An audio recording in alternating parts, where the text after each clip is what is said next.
It is rumored that you got an advance of over $1 million for this particular book.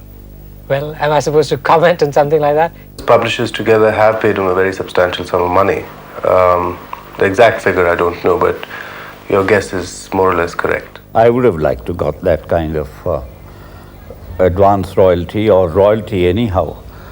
I haven't. I don't hope to make a tenth of that sum in my entire career as a writer.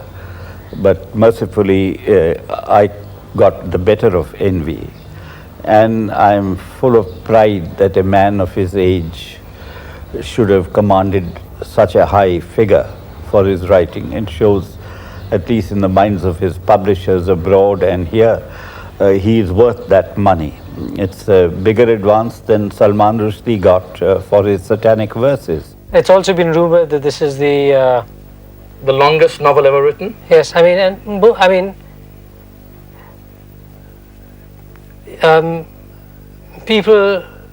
People say that you're threatening to go to the Guinness Book of Records with both. Well, at least the Guinness Book of Records can sift out fact from fiction, and they'll put in neither of those facts. I'm quite certain.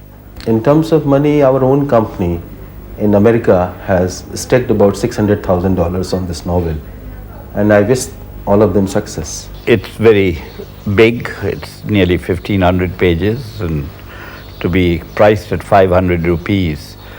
I don't know how many people have the patience of reading books of that size.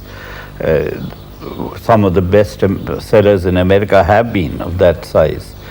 But how many Indians are going to pay 500 rupees to read a novel which will take them a minimum of a month or so of regular reading every day to get through with it? It would be expensive. It's very expensive to produce, and it's I think it shows a lot of courage that publishers have in fact decided to take it on, because there's a limit on what you can charge people for the book.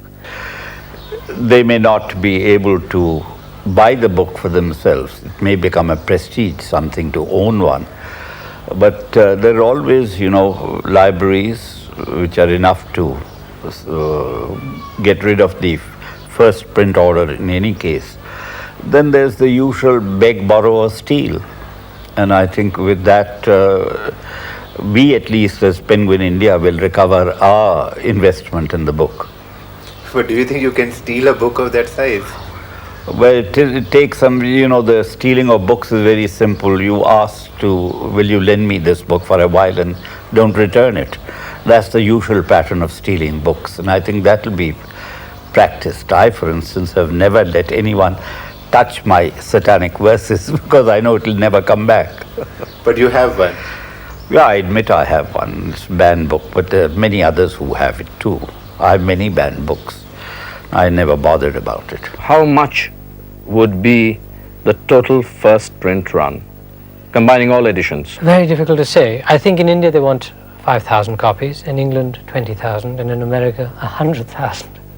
Which is very interesting from my point of view, because this book has very, very few foreign characters. And it's set in a time when the British had left. And I just hope that it does sell abroad, because although I'm very keen that the first edition be published here, if it's a flop abroad, well, I'll be in difficulties, as will my publishers.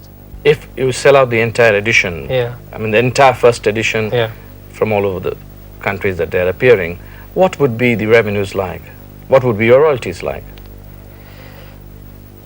Well, you can sort of work it out. I've given you the prices, and think that my royalties are about 10% of that. You'll be able to work it out. But you can see... It will still be less than $1 million. It will be much less than $1 million. Good heavens. I mean, can't we get off the subject of money?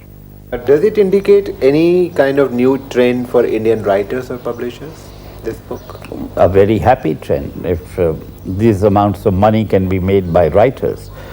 I mean, something like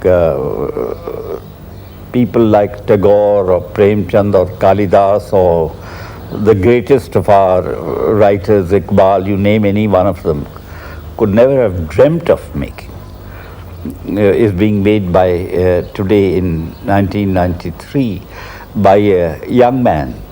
And there are many others not making the same amount of money, but handsome living out of writing.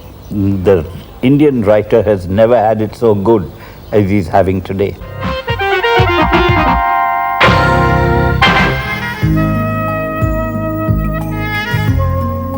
Seth studied in Doon in India and Tunbridge in England before going off to Corpus Christi in Oxford, where he studied politics, philosophy and economics.